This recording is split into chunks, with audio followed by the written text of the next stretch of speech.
Yeah, obviously, it's been a couple days, but we're on to Troy. But obviously, addressing the Sam Houston disappointing loss and one that can't happen. But we have a really good group of guys in that locker room that came together, and we're moving on to Troy, and we got a great opportunity in front of us.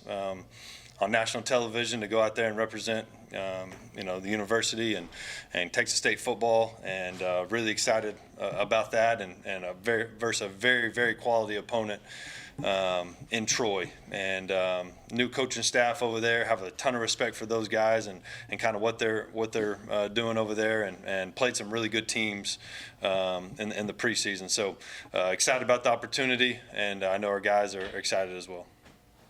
Questions? After that game on Saturday, and you have such a short week coming up, what does it take to correct those issues that you're talking about? I'm assuming it's probably some of the penalties you want to clean up and stuff like that. What do you do to address that? Yeah, I think for us, it's obviously something that we've been talking about for a while, and we're putting an emphasis on it. And I think you look at it after the first game of the season, the high emotions of the first game. You have some penalties, then we get it corrected. And then coming off a bye week, you have the playing in a Houston Texans Stadium, NRG, high emotions rivalry game, and you see the penalties. So I think it's about controlling our emotions, and I think that's probably the biggest issue is controlling your emotions and making sure you're locked in for 4 quarters, and knowing a selfish penalty like that can really hurt the team. And I think that's something that we've talked about and done. But I think when it becomes a reality and you lose a game, and that's not the only reason we lost the game, but it is a contributing factor, then I think it maybe hits home a little bit more. And I'm hoping that moving forward, those things get fixed. With I don't want to harp on the Sam game too much. Yeah, no. Yeah. But that last 6 minutes where they're able to waste away the clock at the end of the game, that's got to be pretty disheartening. What do you do to combat that in the future? Yeah, I think that's the biggest thing for us, for this week is the confidence, and making sure we didn't lose any confidence. We were I think the number 8th ranked rushing defense going into that game, and Sam had credit to those guys. They had a really good plan, and in the second half, and they executed better than we did. And now we got to go out there and prove that we can bounce back versus a really good opponent that's going to run the football. So I think it's a great opportunity for us to kind of go bounce back and see what we're made of. Running the ball, they did have a lot of success running the ball. Sam did. You guys, the first 3 games, you did awesome. No doubt. What was wrong in that game on Saturday, and how do you correct that? Yeah, I think there's probably a lot of things that you could contribute that to. I don't really want to make excuses. So I think it's just going to be one of those things that you watch the film, and I think everyone has to be accountable, players, coaches, and really get it fixed. I don't want to stay up here and say, oh, maybe because of this, or maybe because I think it's just we got to correct it and move on. Coach, what was kind of after the Sam game in that locker room? Just what was the morale of the team? Like, just how has the response been leading up to Troy? Yeah, I think after the game, there's some really sad individuals, frustrated, almost in shock.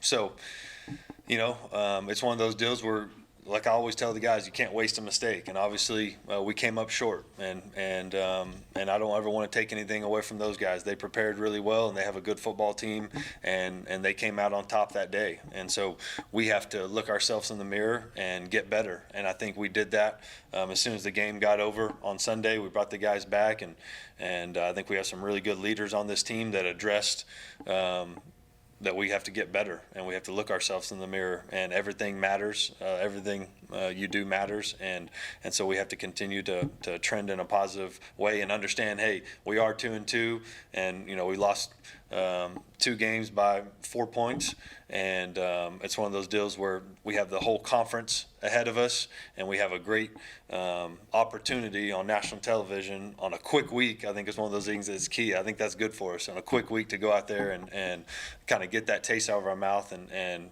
show that we can be disciplined and we can go out there and win a football game. When you suffer a loss like that, like how do you especially on the short week, how do you just kind of get the team refocused and try to, and just bounce back, but also just trying to learning why you lost that game and trying to focus forward? Yeah, I think, like you said, I don't think it's necessarily one play or one situation. I think it's a culmination of a lot of plays and a lot of situations. But I do think we do have a bunch of really good leaders on this team that it means something to, and I think the best teams I've ever been a part, I can send a message and I can present what I think is wrong, but I think it's always good. For the leaders to take lead and kind of take ownership of the football team, and that's what they did. Coach, initial thoughts on this Troy team, 1-4, but kind of like you, they feel like a couple plays away from having a couple more wins, under their belt. What are your thoughts initially on Troy? I think they're a really good football team. I think they're coached really well. I think offensively, it starts at number 7. He's very dynamic at receiver, very dynamic in the return game. He's just a really good football player. I think they have a bunch of really good running backs. I think they're coached really well. I think probably the biggest hurdle for us and obstacle for us right now is figuring out who's going to be the quarterback. We don't know exactly what that looks like. I know they've played multiple guys this year, and it looked like maybe 2 of them got hurt in the game.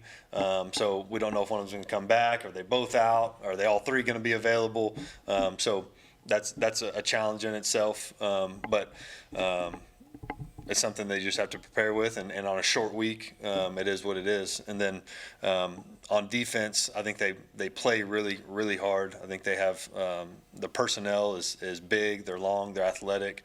They give you a bunch of different looks, and you have to really dissect on a short week. What you anticipate in this formation, what you anticipate in this situation, third down, red zone, goal line. So that's a challenge in itself.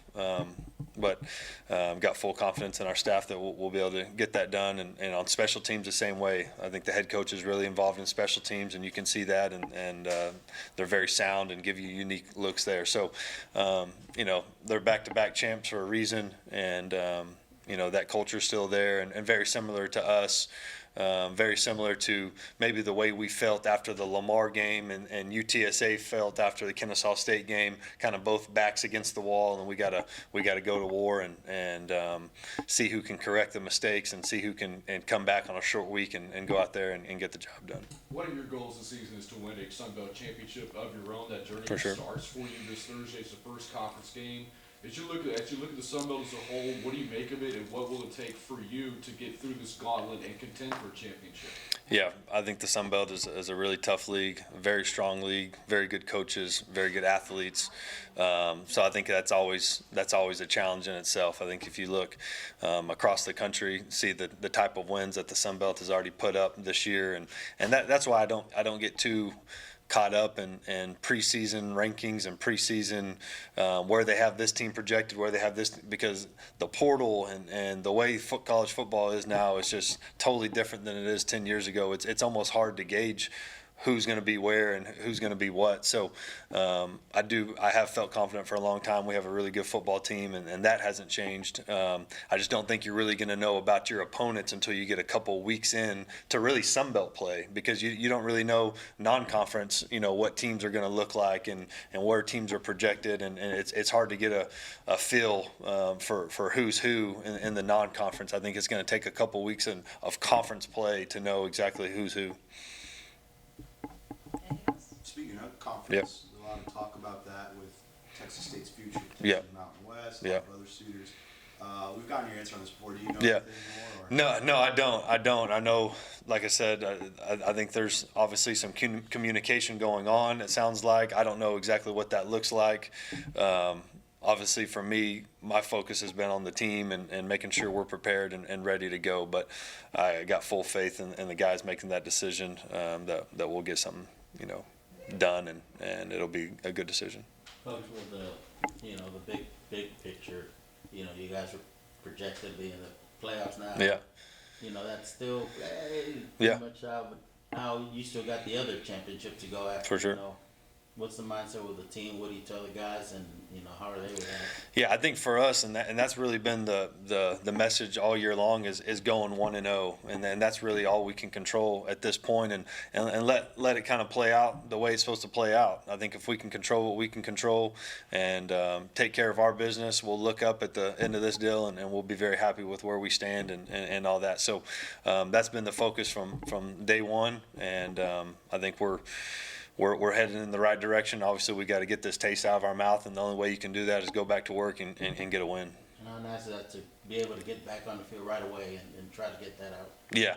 I think that's key here, and you come back to work on Sunday, and we had a practice on Monday, and back at it today, and so it's going to be a quick turnaround. You get on that plane tomorrow, so I think that's been one of those things that's been very beneficial for us. Very similar to when you beat a UTSA where you're very high and the emotions are high, and now you got to get back to work because you play on Thursday, and I thought we responded really well in that game too. Obviously, not the result we wanted, but the effort and details and locked in and all that. So it's going to be very similar. Just the short week can be beneficial if you look at it that way. Injury wise, we saw Yeah. Bobby Crosby go down. Yeah. What's he doing? He'll be a game time decision. That's always tough when you're traveling in the Sun Belt because you can only bring so many guys. So we'll see kind of what that looks like. He was out there today, but I would say, not to get too much into it, but probably doubtful. But you never know kind of what that looks like and the way things can change in 24 hours. Especially on a short week. Yeah, it's tough. Ben Bell didn't play on Saturday.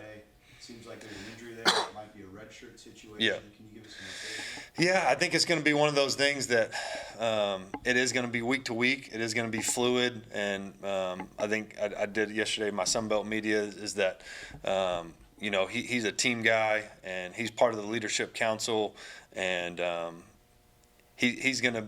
If he can play, he's going to play, and we're working through some things right now. And it's always we always want to put the student athlete's best interest in mind when we're making decisions. And so we've been in constant communication, and everyone on this team loves Ben and believes in Ben, and hopefully we either have him this week or next week going forward.